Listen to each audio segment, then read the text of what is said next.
Next question आता है hypertension. Hypertension की डेफिनेशन क्या है? तो high BP is a common condition in which the long term force of the blood against the artery wall is high enough that it causes health problem. ठीक है, तो इतना हाई बीपी हो जाता है आर्टीरियल ब्लड वेसल्स के अंदर, है ना, आर्टीरियल ब्लड वेसल्स के अंदर इतना हाई ब्लड प्रेशर देखने को मिल रहा है जिसकी वजह से हेल्थ कॉम्प्लिकेशन, हार्ट डिजीज वगैरह देखने को मिलती है हाइपरटेंशन में। ठीक है, इसका इटियोलॉजी क्या है? तो प्राइमरी हाइपरटेंशन। ठीक है, कोई भी कॉज नहीं है इसका, idiopathic primary hypertension. Secondary hypertension कोई डिजीज की वजह से हो सकता है, जैसे कि कंजेनाइटल ही नैरोइंग हो रखी है एओर्टा की।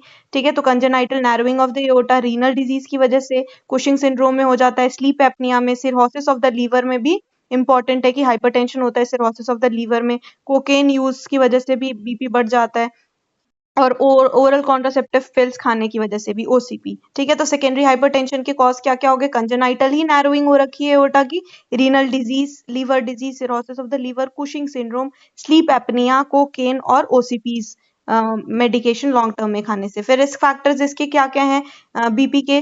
तो पहला तो लिख दिया है कि 50 ईयर ऑफ एज पे, अल्कोहल स्मोकिंग जो करते हैं उसमें है, फिर excessive dietary intake of sodium, जो बहुत ज्यादा खाता है नमक वगैरह। ठीक है, तो excessive dietary intake of sodium, alcohol, smoking, 50 year of age, ये सब रिस्क फैक्टर है।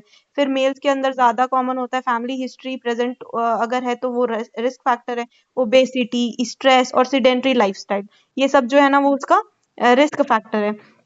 पैथोफिजियोलॉजी देखें तो हाइपरटेंशन कैसे डेवलप हो रहा है? तो सबसे पहले यहाँ पे लिखा है कि अब देखो, मान के चलो कि कोई जेनेटिक डिफेक्ट होगा या फिर कुछ भी होगा जिसकी वजह से क्या होगा, एंडोथेलियल का डिस्फंक्शन हो जाता है और इम्पेयरमेंट होगी वस्कुलर, जो वेसल्स हैं वो रिलैक्स नहीं कर पा रही, impairment in the vascular relaxation. ठीक है, तो कोई सा भी जीन डिफेक्ट या फिर कोई सी भी सेकेंडरी कॉज की वजह से एंडोथेलियल डिस्फंक्शन हो और वस्कुलर रिलैक्सेशन के अंदर इम्पेयरमेंट देखने को मिला, उसकी वजह से क्या होगा? इश्मीया हो जाएगा, ब्लड फ्लो कम होगा, इश्मीया होगा तो रेनिन बढ़ेगा, रेनिन बढ़ेगा तो एंजियोटेंशन बढ़ जाएगा, एंजियोटेंशन बढ़ा तो एल्डोस्टेरॉन रिलीज होगा, सोडियम रिटेंशन होगा, सिंपैथेटिक एक्टिवेशन होगा, ग्रोथ फैक्टर्स वगैरह निकलेंगे, है ना, और वस्कुलर रेजिस्टेंस और बढ़ने लगेगा और बढ़ने लगेगा, और फिर उसके बाद हाइपरटेंशन डेवलप हो जाता है। तो यहाँ पे हमें क्या लिखना है कि कोई से भी जेनेटिक या इडियोपैथिक रीजंस की वजह से क्या हुआ, एंडोथेलियल डिस्फंक्शन होता है जिसकी वजह से इंपेयरमेंट देखने मिल रहा है वस्कुलर रिलैक्सेशन में,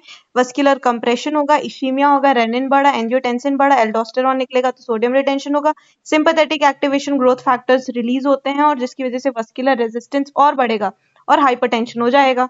ठीक है, ये पैथोफिजियोलॉजी है।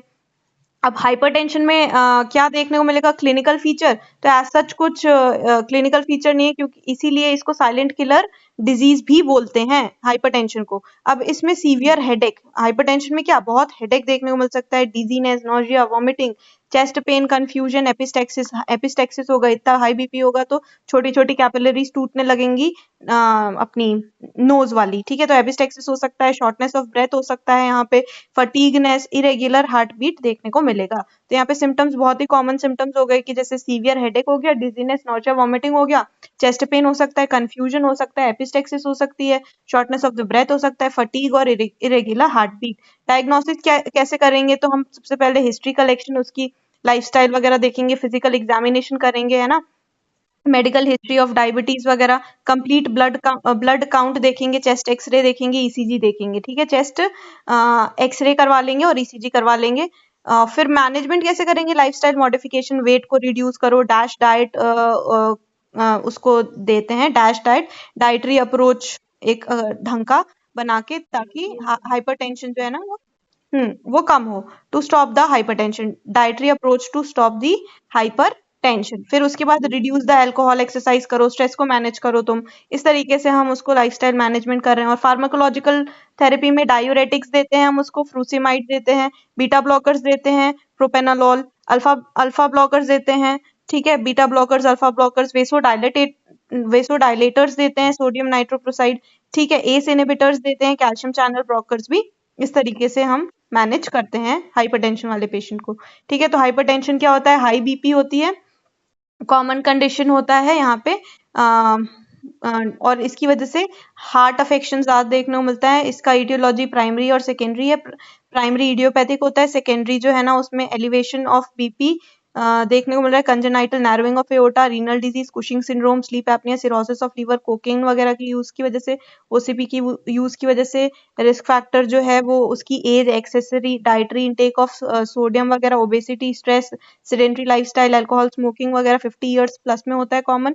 और एंडोथीलियल यहाँ पे डिसफंक्शन हो गया किसी भी रीजन की वजह से, और इम्पेयरमेंट ऑफ वस्कुलर रिलैक्सेशन देखने को मिल रहा है, वस्कुलर कंप्रेशन, इश्ीमिया, इश्ीमिया हुआ तो रेनिन बढ़ा, एंजियोटेंसिन बढ़ा, एल्डोस्टेरॉन रिलीज हुआ, सोडियम रिटेंशन हुआ, सिंपैथेटिक एक्टिवेशन, ग्रोथ फैक्टर निकले, इंक्रीज इन वस्कुलर रेजिस्टेंस और हाइपरटेंशन हो गया। वस्कुलर रेजिस्टेंस बढ़ा तो फिर क्लिनिकल फीचर में वही है, headache, severe headache, dizziness, nausea, vomiting, chest pain वगैरह, confusion, epistaxis, shortness of breath होगा, फटीग, इरेगुलर हार्ट बीट होगी। उसकी डायग्नोसिस के अंदर हम मेडिकल हिस्ट्री ऑफ हिस्ट्री पूछेंगे, physical examination, blood count, complete blood count, chest x-ray, ECG करवाएंगे। Management में लाइफस्टाइल मैनेजमेंट है और फार्माकोलॉजिकल थेरेपी है। फार्माकोलॉजिकल के अंदर diuretics, beta blocker, calcium channel blocker, ACE inhibitor, vasodilators, alpha blockers, ये सब दे रहे हैं हम।